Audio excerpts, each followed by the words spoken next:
Hello students. In halogen derivatives today we are going to study the factors which influence or affect the SN1 and SN2 reactions. So one factor is the nature of the substrate. The substrate is the reactant on which there is the action of reagent.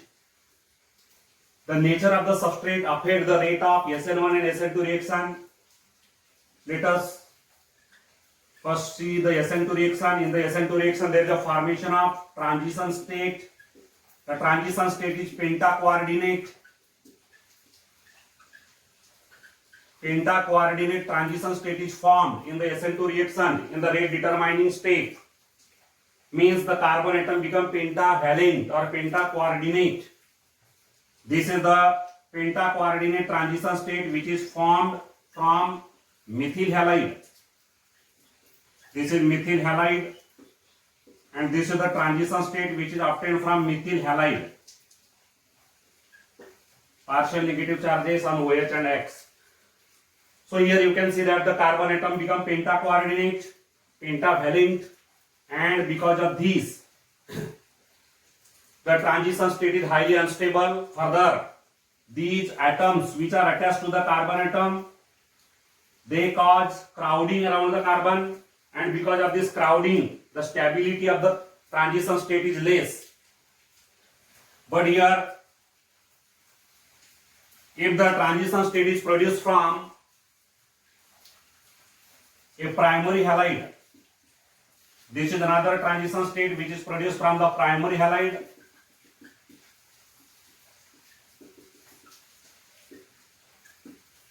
This is primary halide.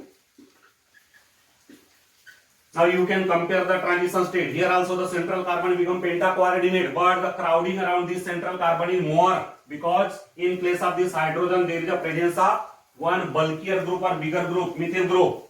Hydrogen get replaced by the methyl group, and therefore the crowding around this carbon get increased. And due to increase in the crowding, around the central carbon, the steric repulsion increases. Repulsion increases, and because of that the stability of the transition state decreases. Further, the transition state which is produced from a secondary halide,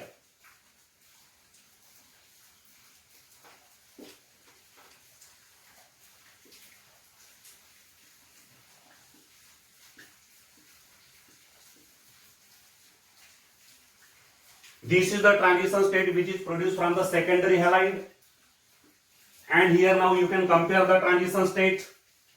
Here there are two bulkier groups which are attached to the central carbon, which are attached to the pentacoordinate carbon, and because of presence of this bigger or bulkier group, further the steric repulsion increases, further the crowding increases around the carbon, and due to increase in the crowding, the stability of the transition state decreases.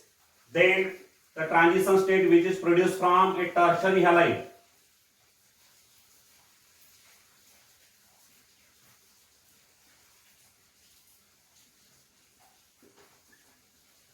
this is the transition state which is produced from the tertiary halide,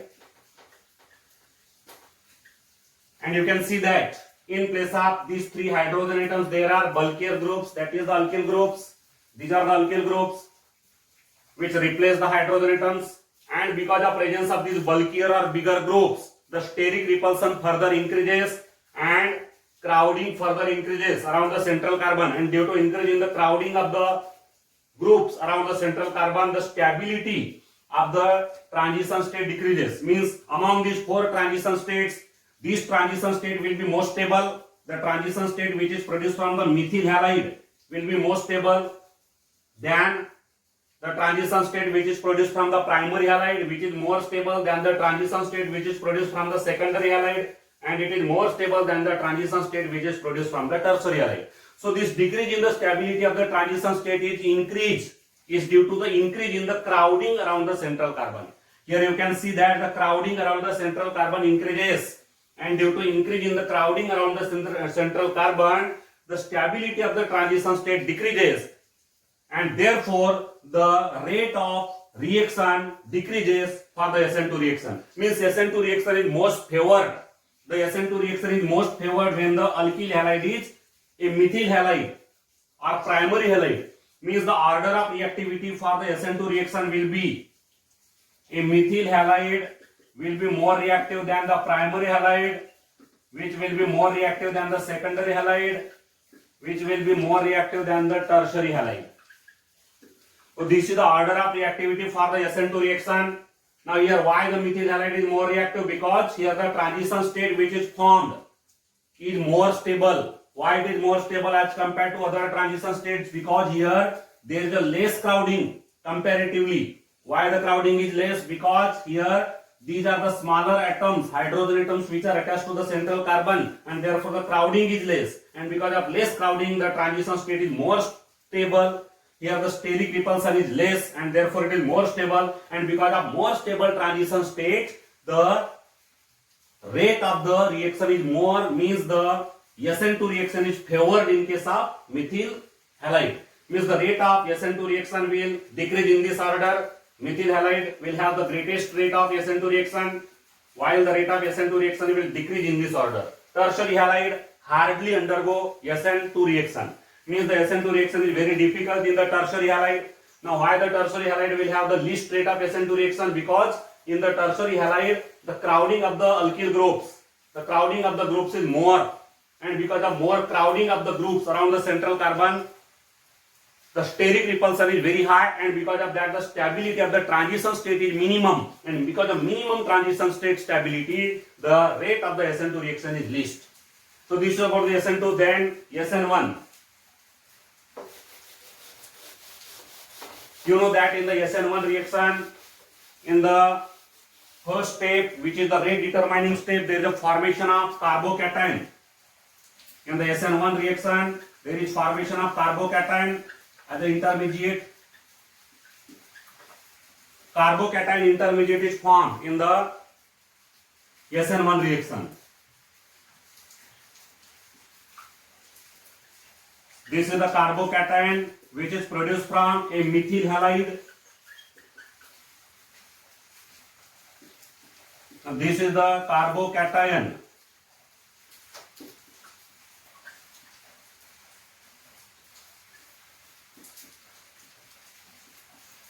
produced from a primary halide, primary alkyl halide. Primary halide will produce this type of carbocation. Then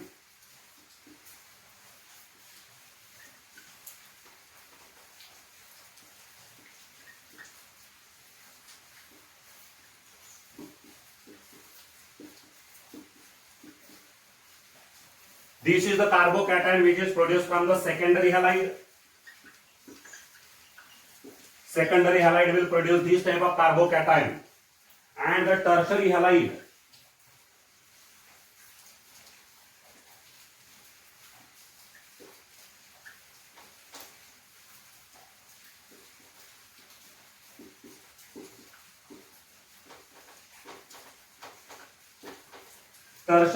will produce this type of carbocation. So it is the methyl carbocation, it is the secondary primary carbocation, it is the secondary carbocation, and it is the tertiary carbocation. The type of the carbocation can be easily decided. If the positively charged carbon atom is tertiary, this is the positively charged carbon, central carbon, it is tertiary carbon, therefore the carbocation is said to be tertiary carbocation. It is produced by the tertiary halide. It is the secondary carbocation because the positively charged carbon atom is secondary carbon. It is attached to two other carbon atoms. This is the primary carbocation and this is the methyl carbocation. Now here, the stability of the carbocation is important. In the SN1 reaction, the stability of the carbocation is important. The carbocation is the product of first step. In the SN2 reaction, you know very well that there are two steps. In the first step, there is a formation of carbocation by the heterolytic fission of the carbon-halogen bond. And this carbocation should be more stable. A greater stability of the carbocation favors the SN1 reaction. The SN1 reaction is most favored when the carbocation which is produced after the first step is more stable. Now here the carbocation which is produced from the tertiary halide is more stable than the carbocation which is produced from the secondary halide, which is more stable than the carbocation which is produced from the primary halide, which is more stable than the carbocation which is produced from the methyl halide. Now what is the reason why the carbocation is more stable here? the carbocation, stability of the carbocation depends on various factors. Here the positive inductive effect, plus I effect, positive inductive effect of alkyl groups. You know that the alkyl groups are electron releasing groups. Alkyl groups are electron releasing.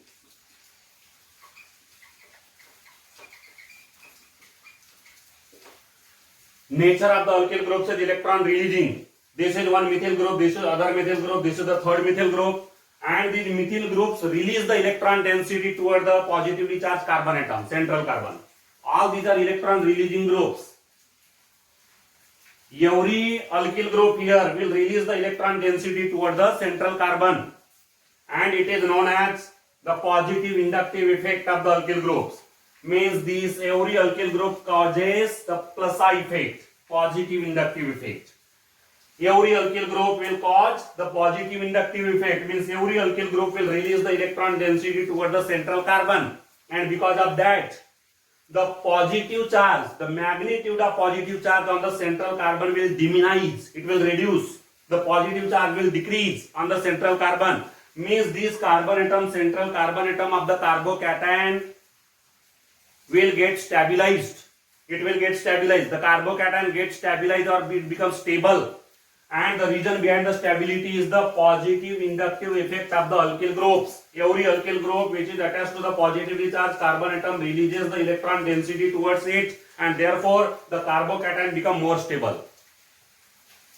Methyl groups, when release the electron density toward the carbon, the positive charge, the magnitude of positive charge on this carbon atom will reduce, and therefore the carbocation will become more stable. Now you can compare in the tertiary carbocation, there are three such type of alkyl groups which can release the electron density toward the carbon atom. In the secondary carbocation, there are only two such type of alkyl groups. These are the two alkyl groups which release the electron density toward the central carbon. And the primary carbocation, there is a single alkyl group which can release the electron density toward the central carbon. While in the methyl carbocation, there is no any such type of alkyl group which is attached to the carbon atom which can release the electron density toward the central carbon.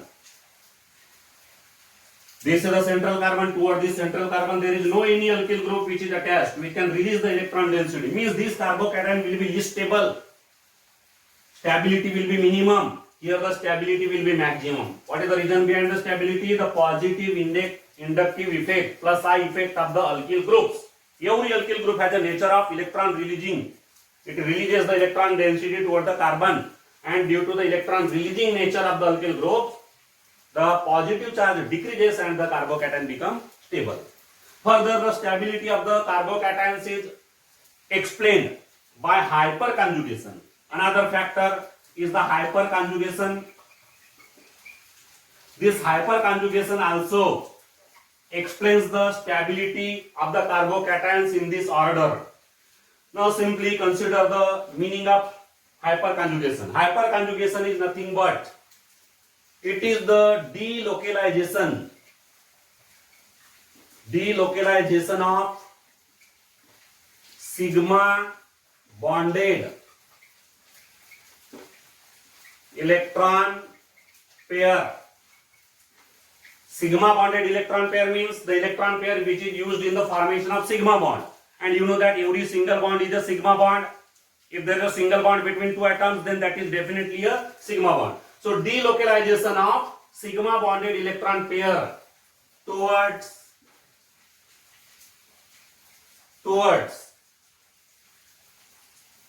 the carbon atom, delocalization of sigma bonded electron pair towards the carbon atom which is directly attached to it. And this carbon atom may form the multiple bond forming carbon atom, or this carbon may have the empty p orbital, or this carbon may have the p orbital with the unpaired electron. So here delocalization of sigma bonded electron pair occur towards the carbon atom. That carbon may be forming the multiple bond, that carbon may have the empty p orbital, or that carbon may have the p orbital with the unpaired electron. So here what happened there in the hyperconjugation? In the hyperconjugation, just there is a transfer of electron density. There is a transfer of electron density.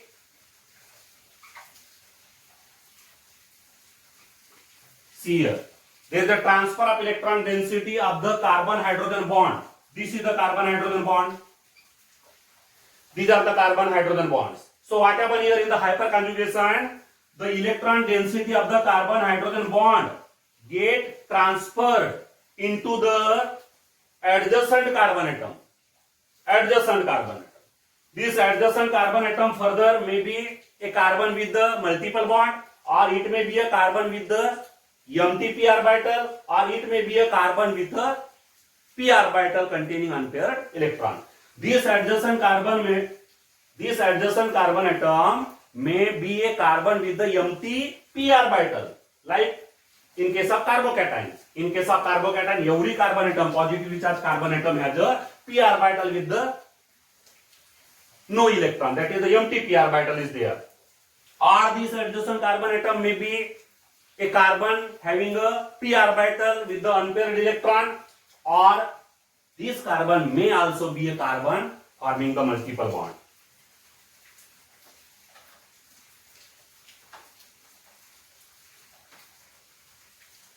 In this case, you can see now this is the carbon which is forming the multiple bond with this carbon. This is the carbon with the multiple bond. Now what happens in the hyperconjugation? Hyperconjugation is nothing but the transfer or delocalization of sigma bonded electron pair of the carbon hydrogen bond of alkyl group in the towards the carbon atom forming the multiple bond, or a carbon with the empty p orbital, or a carbon with the p orbital with unpaired electron. So hyperconjugation is very clear. Hyperconjugation is nothing but the transfer of electron pair of a carbon hydrogen bond towards the carbon atom forming the multiple bond, or towards the carbon atom having a empty p orbital, or towards the carbon atom having a p orbital with the unpaired electron. That is called the hyperconjugation. Now here hyperconjugation is more here in the tertiary carbocation. Why? Now here you can see that this is the central carbon atom, positively charged carbon atom. That is the carbon atom with the empty p orbital. This carbon has the empty p orbital. Now what are the possibilities here? The transfer of electron density is possible from this carbon hydrogen bond, as well as this carbon hydrogen bond, as well as this carbon hydrogen bond. Means 3 carbon hydrogen bonds from one alkyl group. Similarly, from the other alkyl group, there are 3 carbon hydrogen bonds. The electron density may get transferred from these carbon hydrogen bonds also in the empty p orbital of this carbon.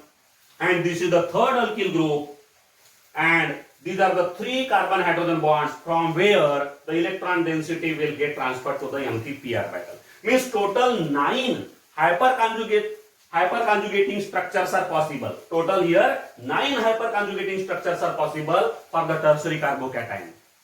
More the number of hyperconjugating structures possible, more stability of the carbocation. The carbocation become more stable. So tertiary carbocation will be more stable here, because in the tertiary carbocation the hyperconjugation is more extensive. Hyperconjugation is more number of hyperconjugating structures are possible. First structure, for example, what happened here? This is one carbon hydrogen bond. What will happen now? The shared electron pair of this carbon hydrogen bond will get transferred to the empty p orbital of this carbon atom. This is one structure. In this structure, this carbon hydrogen bond will transfer the electron density in the empty p orbital of this central carbon. In the next structure, now the electron density will get transferred from this carbon hydrogen bond into the empty p orbital. In the next structure, the electron density will get transferred from this carbon hydrogen bond into the empty p orbital. In this way, these are the 3 structures. Similar 3 structures are possible from this alkyl group. Similar 3 structures are possible from this alkyl group. So here total 9 hyperconjugating structures are possible, which make the tertiary carbocation more stable. Here only 2 alkyl groups are attached, and therefore only 6 hyperconjugating structures will be possible. 1, 2, 3, 4, 5, 6. Here only 3 hyperconjugating structures are possible, and and here no hyperconjugation is possible. That's why this is the correct order of stability of the carbocation, which is the intermediate in the SN1 reaction. More stable is the intermediate, more is the rate of the reaction. Means the rate of the reaction, SN1 reaction is favored by taking the tertiary alkyl halide. So here what will be the exact rate of the SN1 reaction? In the SN1 reaction, the tertiary alkyl halide will be more than secondary alkyl halide, which is more than primary alkyl halide, which is more than methyl halide. This is the order of reactivity toward the SN1 reaction. Means in the SN1 reaction, the tertiary alkyl halides are most reactive. Tertiary alkyl halides are best suited for the SN1 reaction. In the SN1 reaction, the tertiary alkyl halides are best suited because the tertiary alkyl halide will give a tertiary carbocation which is more stable because of the positive inductive effect as well as the hyperconjugation. And because of that, in the tertiary alkyl halide, the SN1 reaction can occur very easily. The rate of the SN1 reaction will be most in the tertiary alkyl halide. So this is the order of reactivity for SN1 reaction. So here we have studied today the nature of the substrate, how the nature of the substrate affects the rates of SN1 and SN2 reaction. For the SN2 reaction, the rate of reactivity, order of reactivity will be methyl halide is more than primary halide, which is more than secondary halide, which is more than tertiary halide. And for the SN1 reaction, the order is reversed. In these two reactions, the order of reactivity get reversed. For the SN2 reaction, the order of reactivity is methyl is greater than primary alkyl halide is greater than secondary alkyl halide is greater than tertiary. But in the SN1 reaction, the order is reversed. That is, the tertiary alkyl halide is more reactive than secondary alkyl halide, which is more reactive than primary, which is more reactive than methyl halide. So, as a conclusion, if our alkyl halide is primary, then that primary alkyl halide will predominantly undergo the SN2 reaction. It will undergo nucleophilic substitution reaction will occur by SN2 mechanism. If our alkyl halide is tertiary, then that alkyl halide will predominantly undergo nucleophilic substitution by SN1 mechanism. And the secondary alkyl halides may undergo the nucleophilic substitution reaction partly by SN1 mechanism and partly by the SN2 mechanism. So this is about the nature of the substrate which affects the or which influences the SN1 and SN2 reaction. Thank you.